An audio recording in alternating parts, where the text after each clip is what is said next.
Ya. Besok ketemu Ken. Bojonegoro. Bojonegoro. Ya.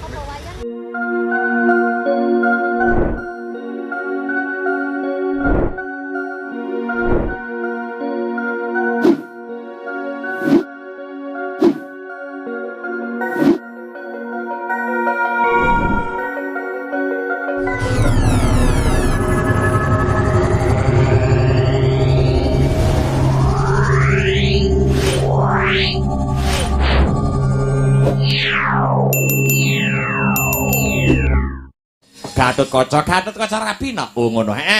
Cawe sesaji ingkang sinuwun. Ayo surak sempiang bareng tumandang ya, Nak.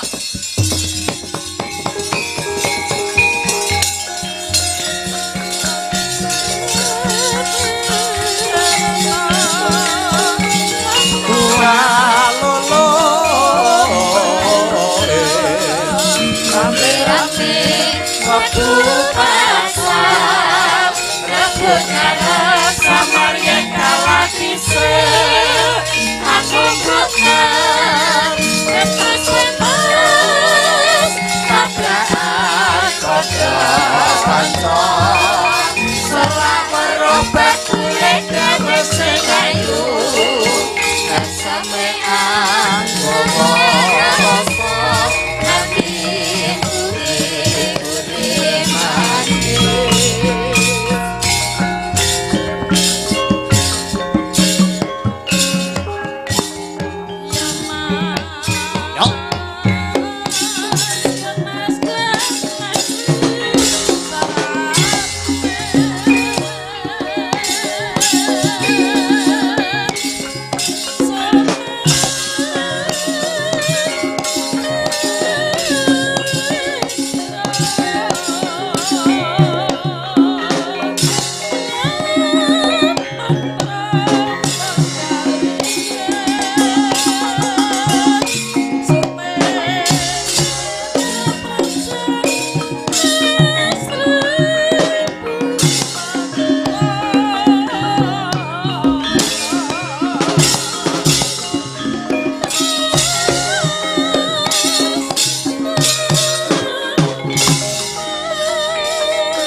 Sino karata mrestar tamtu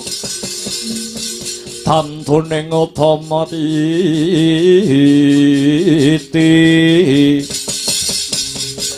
tetep dadi pangobaning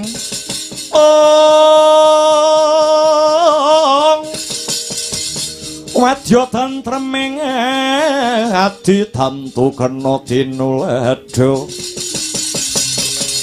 Biasilir wulan dadari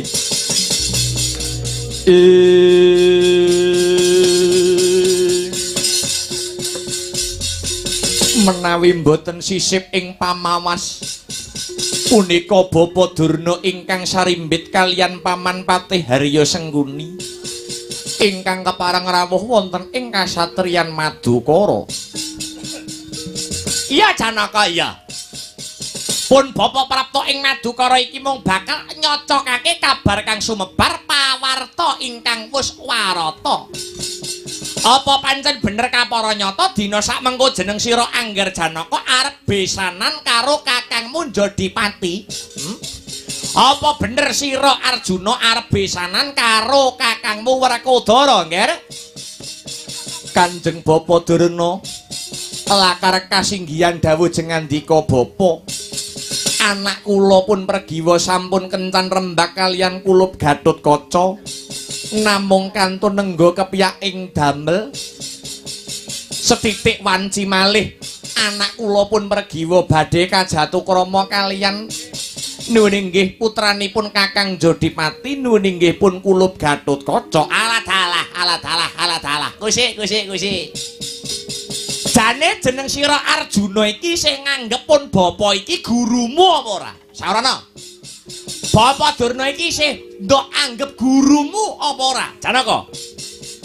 Bapa Durna, paduka bapa mboten namung kula anggep minangka dwija kula, malah kepara kula anggep kadidene sudarma kula piyambak. Kenging menapa? Kenging menapa paduka bapa ngendika ingkang kados mekaten? Ya, Janaka. Yen jeneng sira Janaka isih nganggep aku iki gurumu kepara mbok anggep wong tuamu dhewe. Anang apa kok kowe Janaka arep duwe gawe mantu ora matur pun bapa luwih dhisik. Ayo wangsulana Janaka. Yen aku iki isih mbok anggep dadi gurumu, yen aku iki isih mbok anggep dadi bapakmu. Kenang apa arep duwe gawe mantu, arep duwe gawe geden-geden ngundang dulur adoh, ngundang dulur cedhak, ngundang tangga teparu. Lah kok babar pisan ora nyenggol pun bapa. Karepmu piye Janaka?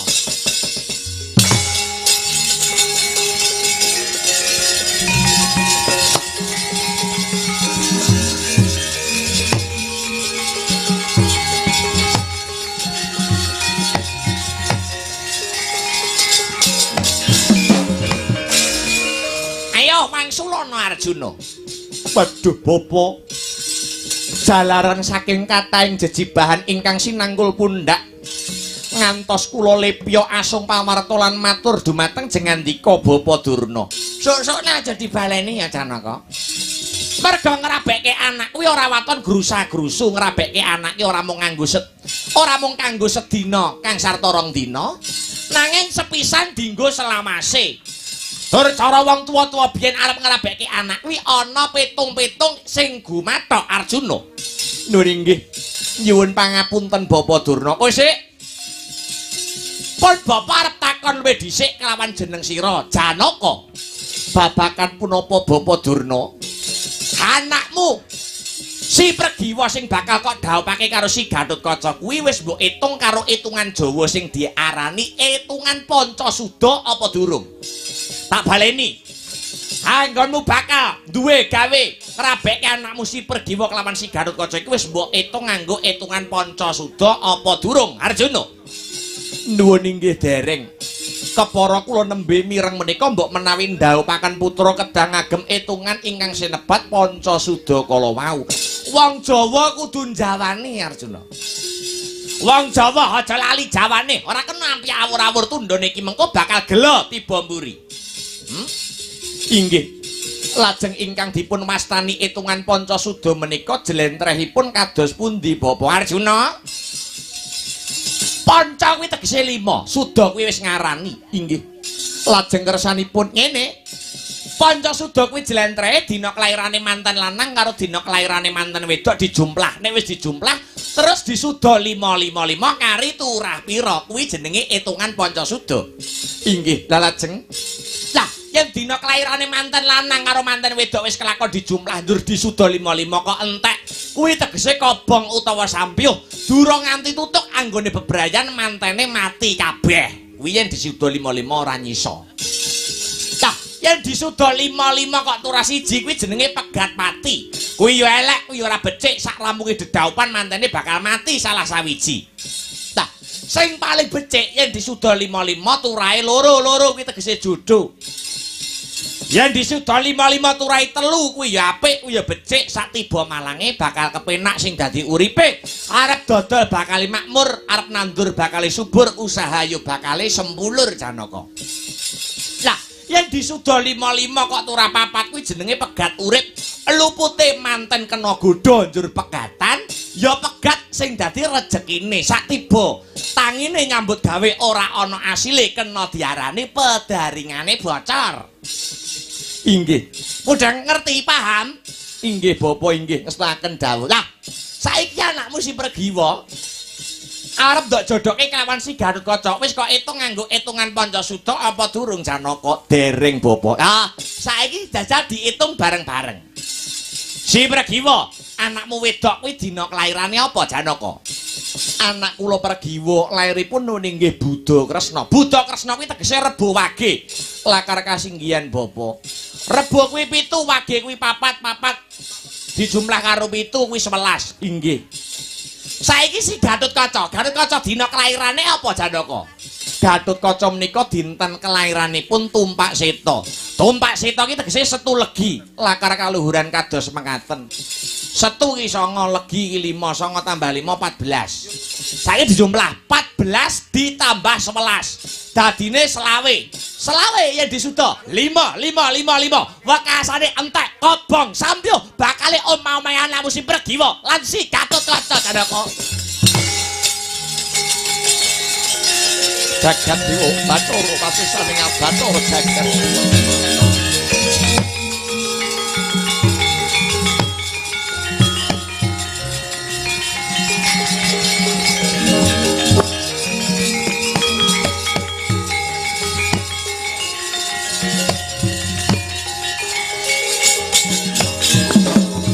Adyantari sanga pirang ngurinanggul kinempit-kempit dosa ngarat enaning bawana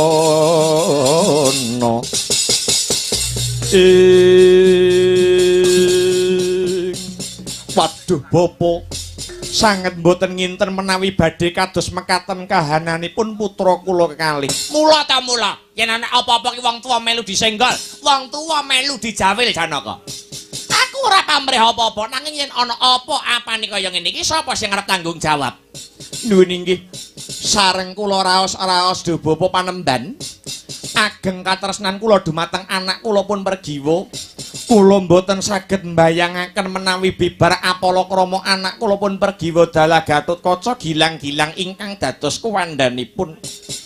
Bapa Durna lajeng margi pundi ingkang kedah kula tempuh? Pal ngetepal 7 dina, bar 7 dina anakmu Pregiwa karo Gatotkaca bakal mati. Mula apa wae kudu dipikir luwih dhisik mumpung sega durung dadi bubur Arjuna. Nuwun inggih. Menawi mekaten kula saged hanemtokaken Bapa. Nemtoke piye Janaka? Dedaupanipun anak kula Pregiwa dalah si Gatotkaca dinten sak mangke badhe kula batalaken, dinten sak mangke badhe kula wurungaken. Aku ora ngongkon lho, aku ora ngujuk-ujuki lho. Kabeh keputusan iki balik marang kowe Janaka. Nuwun inggih Bapa.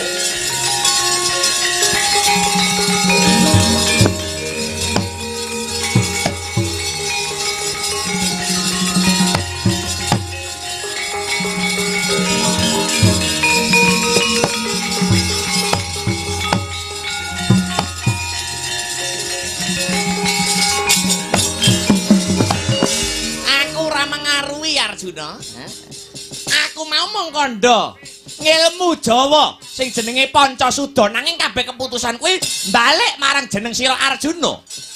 Nuwun inggih. Sampun madhep Kang sarta mantep ingkang dados raos kawula. Luwun kula wurungaken dedaupanipun putra kula kekalih. Tinimbang nampi bebendu ingkang boten enteng. Ya, pancene kudu kaya mangkono. Nanging Bapa Durna, piye ana masalah apa maneh Arjuna? Janaka gadah damel menika namung kantun sak siliring bawang malih. Heeh. Ulem utawi undangan sampun sumebar. Undangan wis nyebar. Nuwun inggih. Lajeng menawi kula gadah damel wurung, menawi Arjuna gadah damel batal, menapa mboten kucem ingkang dados asmanipun ingkang putra pun Madukara. Kabeh kuwi kena disikapi Arjuna. Aja mompo rasamu. Kowe arep duwe gawe manten tetep ora apa-apa. Dilanjut wae. Lah lajeng ning mantene lanang disalini. Nah. Lah lajeng sinten ingkang dados liranipun bapa? Aku duwe jago. Yen iki mengko mbok ora bekke karo anakmu si Pergiwa nganggo hitungan Pancasuda asile bisa temonjo. Jago kok ora ana liya ya kuwi Atmajendra Negara Ngastina si Lesmana Mandra Kumara. Lesmana Mandra Kumara iki dina kelairane Kemis Kliwon. Kemis Kliwon. Ha. Kemis ki 8. Kliwon ya 8, 8 tambah 8 16. 16 dijumlahke karo dina kelairane Pergiwa ya kuwi 11 16 tambah 11 17. 17 ya disuda 5 turah loro. Jodoh ora ngono iki jenenge. Piye? Piye Janaka? Ngono nggih. Menawi mekaten, kula sanget condong ingkang sarta rumaja. Menawi anak kula pun Pergiwa Jinatukrama kalian Atmajendra Ngastina nuwun inggih si Lesmana Mandra Kumara. Kuwi tenan nuwun inggih Bapa. Yen ana brontake anakmu si Pergiwa, kula piyambak ingkang badhe tanggung jawab. Ya. Yen pancen kaya mengkono, sineksenan bumi langit. Janaka tetep bakal duwe gawe ning mantene ya kuwi si Pergiwa Kang Jinatukrama si Lesmana Mandra Kumara.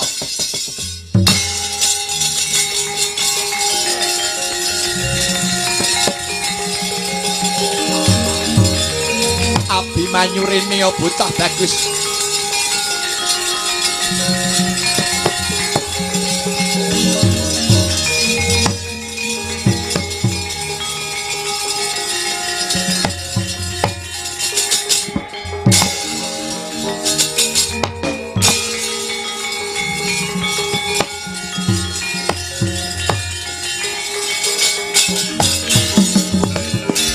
Anut laguning Kurawa ing ngune patine Sang Abimanyu. Patine Sang Abimanyu kena ing citra.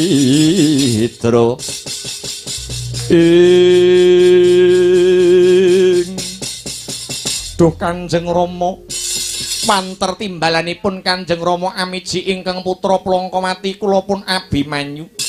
Wonten wigatos ingkang pundi ingkang putra arsa angang krungaken jangga nilingaken karna nenggara mentah sabda dawuh pangandikanipun Kanjeng Rama Arjuna.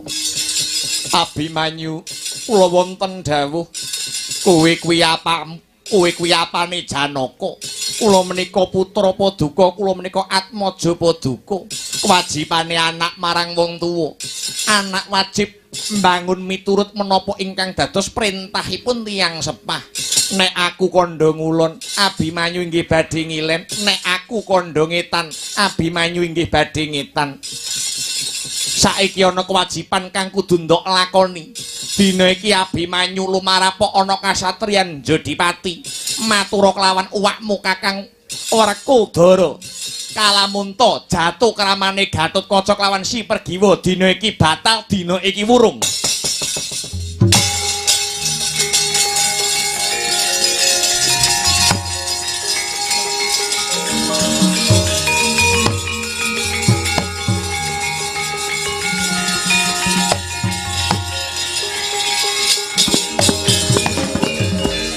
Duh Kanjeng Rama, menapa dosa kang sarta kalepatanipun Kakang Gatotkaca ngantos dipun wurungaken dedaupanipun kaliyan ingkang putra nuwun inggih Dewi Pergiwa. Kamangka kabar sampun sumebar, pawarta sampun waradin, layang utawi ulem inggih sampun sumebar. Kenging menapa kok Paduka Kanjeng Rama murungaken ingkang dados dedaupanipun Kakang Gatot kaliyan Dewi Pergiwa? Ora susah kakian takon kowe Abimanyu. Wong tuwa kuwi luwih ngerti karo nasibe anak. Kaya enggal budal lumarap ana Jodipati. Janji Abimanyu ora gelem mangkat ana ing kasatran Jodipati. Lakon tak ilangi nyawamu dina iki Abimanyu. Nuwun inggih nyuwun pamit. Anut laguning Kurawa ing muni patine Sang Abimanyu.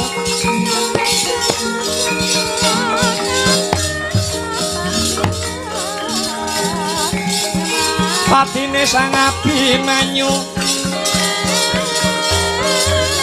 ing citra niat sang Setyadi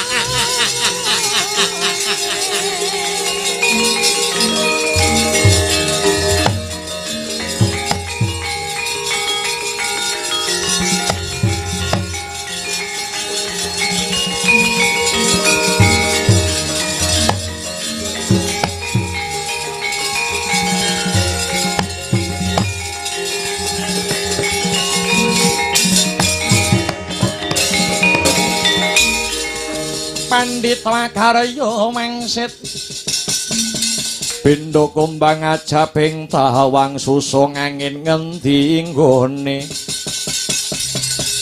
susung angin ngendi gone miwang kali ing kahangkung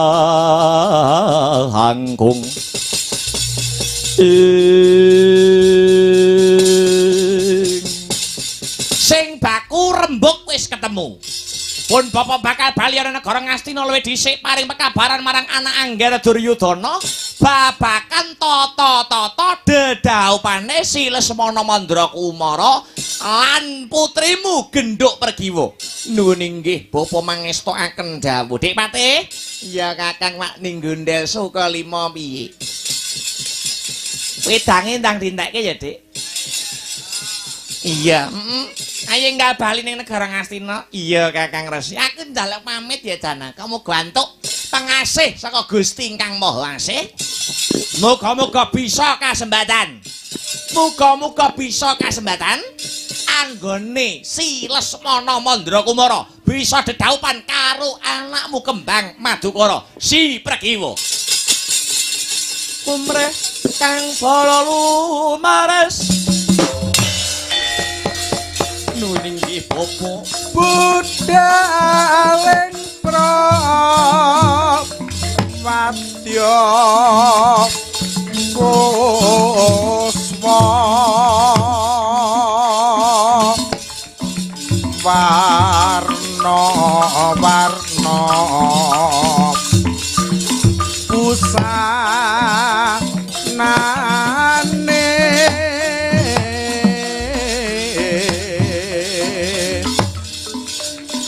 sakehing prawadya abra busana nira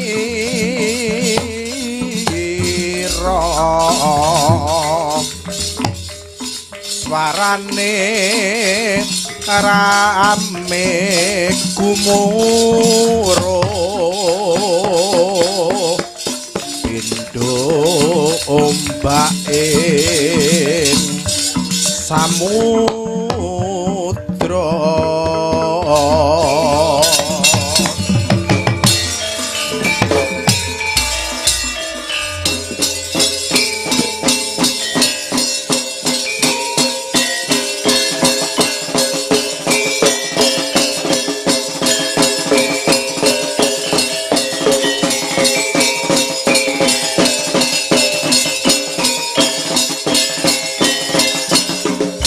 Ya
maju maju.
Rikata sang Gatut Kaca Tinon Mabak Areka Suba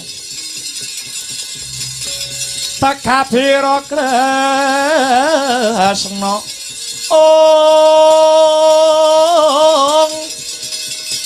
Paratamane arep muji saktinira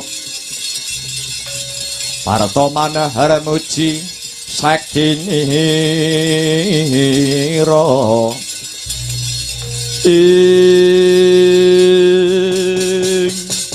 anakku bocah bagus bocah sigit bocah Jentara Gatot kula wonten dawuh Rama Kyai Werkodara mijingkeng putra kula pun Gatotkaca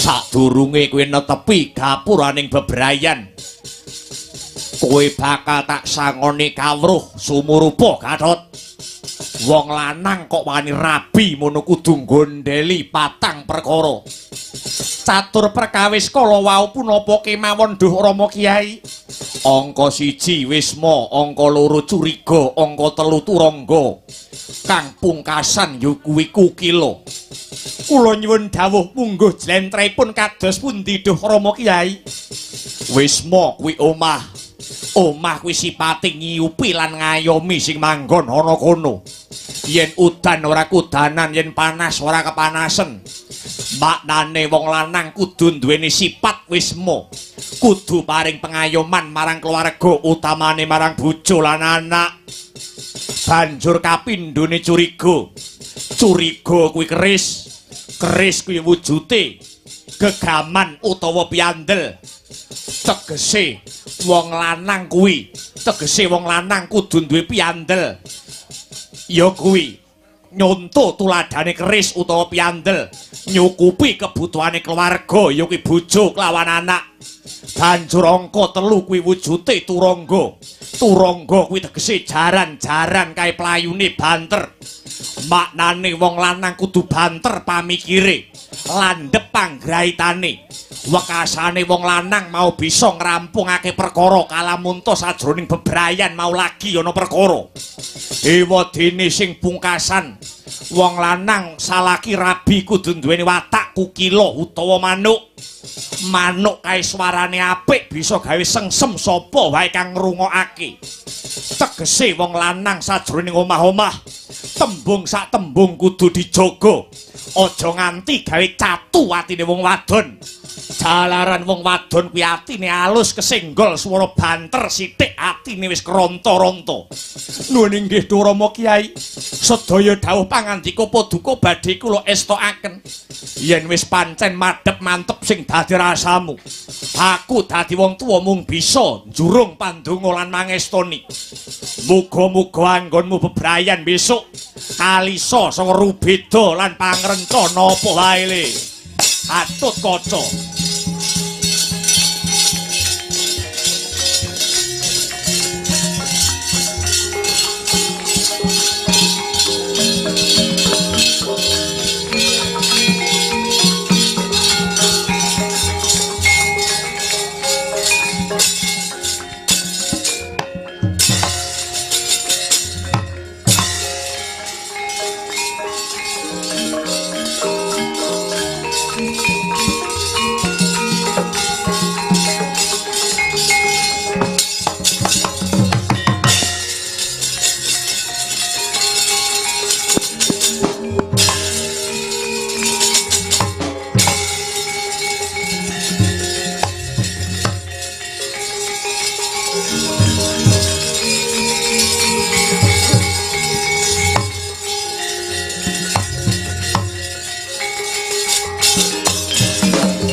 Mongko kanthening tumuwuh salami mong awas eling-eling lukitaning alam.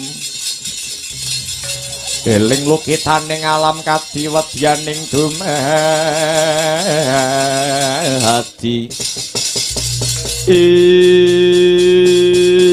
Bocah Plongkowati, bocah Tanjung Anom, Abimanyu sing teka. Nuwun inggih dawa. Ana parigawe apa petrek-petrek tumuju kasatriyan Jodipati. Duh kunjuk aturwa. Mundi dawuh saking Kanjeng Rama Janaka. Mbok bilih dedaupanipun Kakang Mas Gatut Kaca lan Mbak Yu Pregiwa dipun wurungaken wa.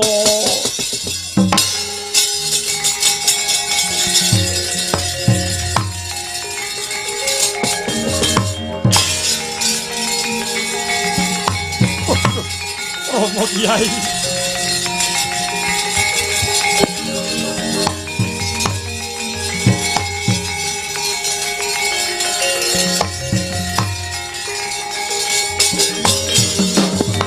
Waduh, Kanjeng Rama Kyai.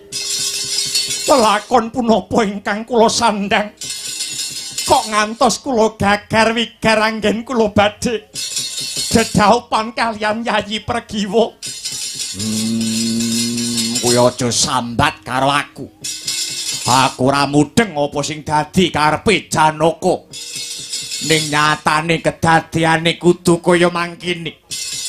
Mbok menawa kurang nggonmu tirakat, bocah ora gelem poso, ora gelem melek. Dadine bocah ya kaya kowe ngono kuwi. Rabi kari ngenteni dinane wae dadak batal. Ora sudi duwe anak almar miat. Mati aku.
mabur sak dhuwur-dhuwure pangangen-angen.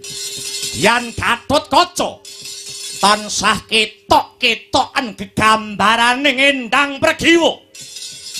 Weruh manuk raja wali sing mabur kaya weruh slendange Pregiwa. Weruh srengenge kaya weruh citrane Pregiwa. Weruh mendung kaya weruh jarike Pregiwa. Madhep mengisor nyawang bumi kaya weruh angkine Pregiwa. Jibak bebek penggali Edyan Gatotkaca mlesat anjlok mangandhap watu gilang kabentuske mestaka.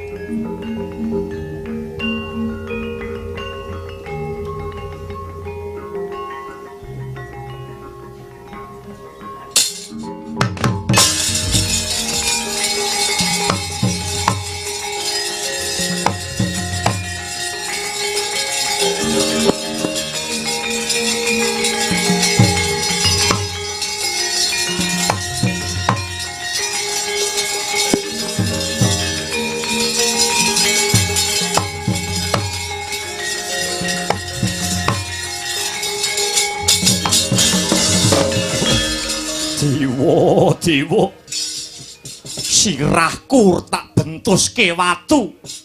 Sirahku rapopo sing ambyar atiku. Oh Pregiwa kowe tega karo aku. Dek biyen kowe tak wenehi jarik truntum slendang biru. Ing pamrih tresnamu ora bakal ayu. Jarene jarik lan slendangmu arep ndok ngombeksa gambyong. Ning tinemune kowe malah joget ana sak ndhuwure rasa panalangsaku. Kowe nate menehi aku iket mudhang minangka tandha sayang. Kanggo aku nek makarya jare ben kelingan kowe. Ikete tak talekke sirah tinemune jebul sing merucut kowe saka pikiranku. Pregiwa, ajur mumur atiku. Wesi wae bisa teyeng apa meneh gur atiku sing gur ginawe saka daging lan getih.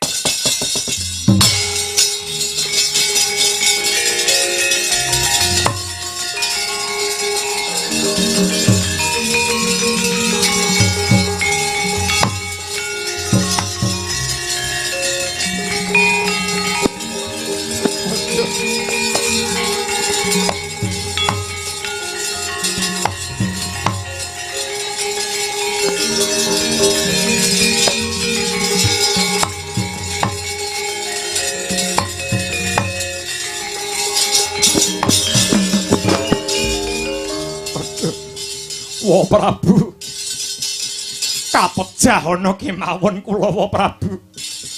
Tinimbang kula nglampahi lelampahan ingkang kados mekaten remuk sakit batin kula. Musik to alon to. Kaya ngene iki aku malih kelingan rikalane kowe biyen lagi lair wis dadi jagone dewa. Ragamu wae dumadi saka tusan lan gegaman. Lah kok saiki kowe rabi batal kaya nangis iki piye?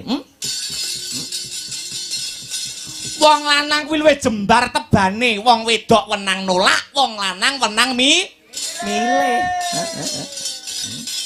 Ki ugemono karo kaca. Karo dene jagat kuwi ora mung sak godhong kelor, isih akeh wong wadon kang ayune ngungkuli si Pregiwa. Kowe munggah kayangan njaluk widodari nyang para dewa, mesti bakal diwujuti, Merga kowe biyen tau labuh marang kayangan. Entuk widodari ora nyenengne. Widodari kuwi sipate panggah nom terus, ndak iso tuwek gek bar diprawani let sedina pulih neh prawane. Widodari ora demen kowe duwe bojo selawase jek perawan ngono ora demen.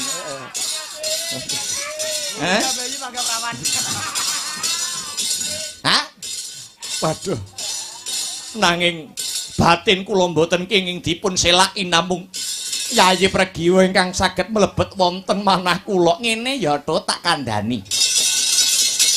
Cara aku biyen wong loro kok wis padha senengi ning wong tuane ra setuju, napa ditengi riyin? Aja. Oh piye? Mok iso ditengi sik. Wong durung hake kok wis blunas-blunus.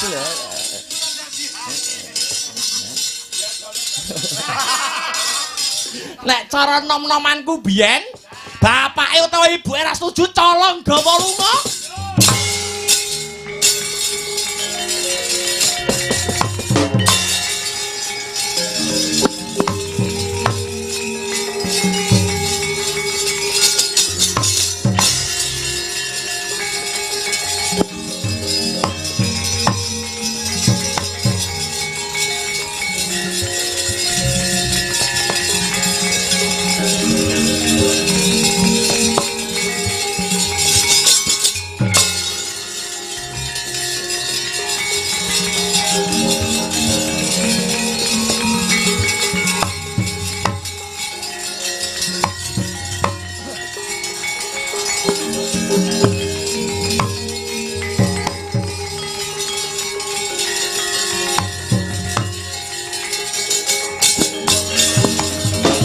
Drudyas wuyung mulat sekar gandha nyorum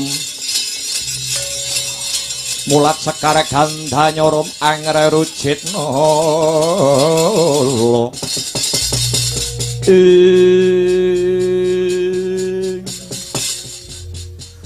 panjenengan iku janjane mikir napa ora wayah mangan ora gelem mangan wayah sare jenengan mboten sare pendak dina raga sampeyan saya kuru dahar nggih Gusti Ayu mopo jamban dahar nggih kula pendhetke mo dah kok angele kaya ngene ta jane gek sing dipikir ki apa ngono lho kula percaya ingkang dados keputusanipun Bapak Paduka nuwun inggih Kanjeng Rama Arjuna menika keputusan ingkang sae.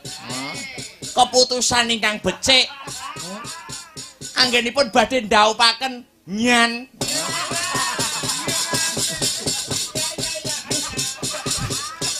Nyan kalian nggih to Atmajendra Ngastina Silesmana Mandra Kumara. Anak ratu luwih sugih Lesmana timbang Gatotkaca. Ora aku ora bakal ngladeni wong lanang liya yen ora ya kuwi Pangeran Gatotkaca. Lho sedaya niku keputusan wonten astanipun nuwun inggih menika Kanjeng Rama Bapak jengandika.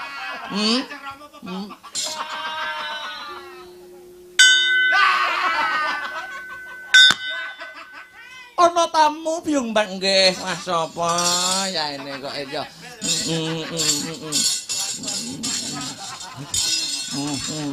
Ya. Kok jenengan nggih gitu ta kula mawon mboten gitu. Mencet napa niku bel niku. Mikum. Mikum.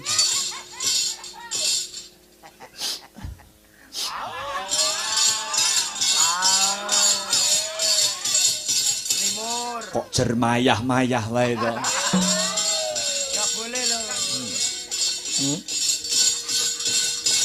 Mamas rene iki. Ora arep ngucapke. Ngucapke apa? Ngucapne apa? Selamat menempuh hidup baru. Emak.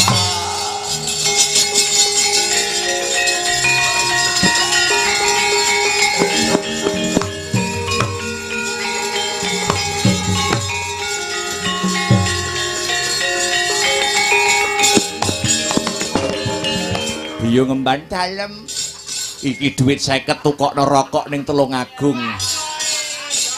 Yo adohe. Engko ora arep nundung arep ngusir rek. Ada tukokne rokok ning Tulungagung.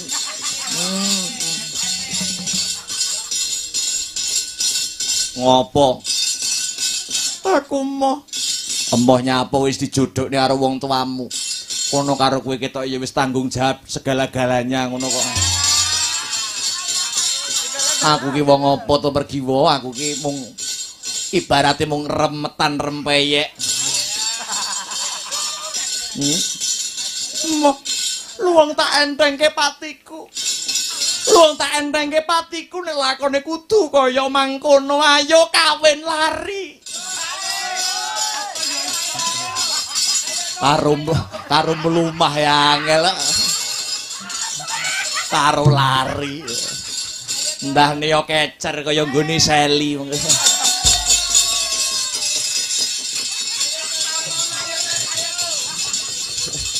Lho bojoku wong ayu lah kae kok bocah.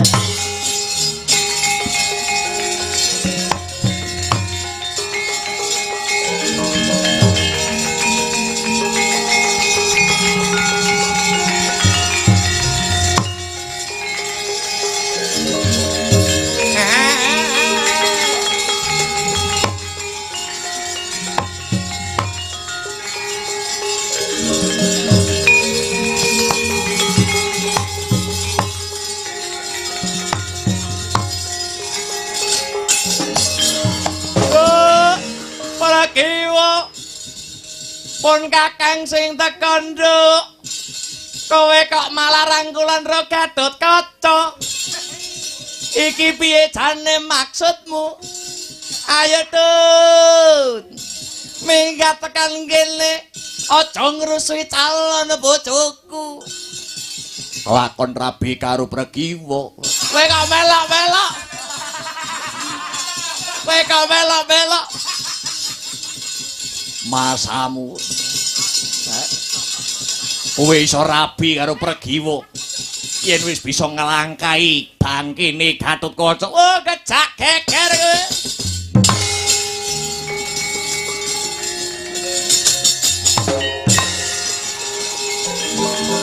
Mundur Pregiwa.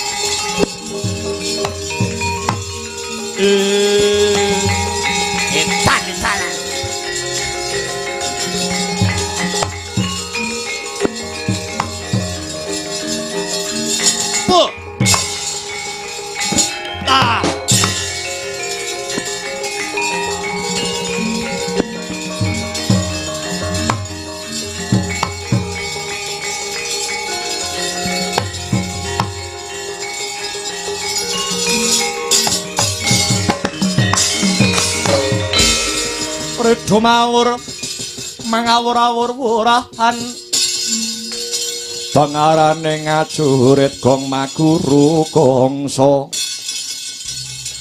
tata kaya butula wara pandriting turangga hesti mimeng dwaja kang kegitir ora kata ingkang dwaja Dwaja lelayu sebit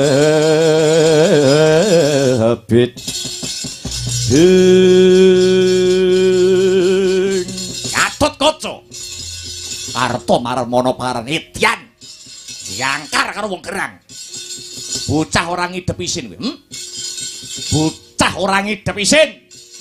Kiblat 4 5 pancer sapa sing ora ngerti kekondanganmu? Jare Gatotkaca satriya kondhang. Titir lor Gatotkaca, titir kidul Gatotkaca, kulon etan duk kabeh isine kekondhangane Gatotkaca. Kowe nyrekes yange wong kowe. Ngrebut bojone wong liya. Ngrebut calone wong kowe. Si Pregiwa kuwi arepe dadi bojone Atmajendra Ngastina, si Lesmana Mandra Kumara, ngerti ora kowe? Lah kok masamu arep mbok rebut karepmu dhewe? Pregiwa tak belani nganti pecahing dodo uteng lutira. Piye?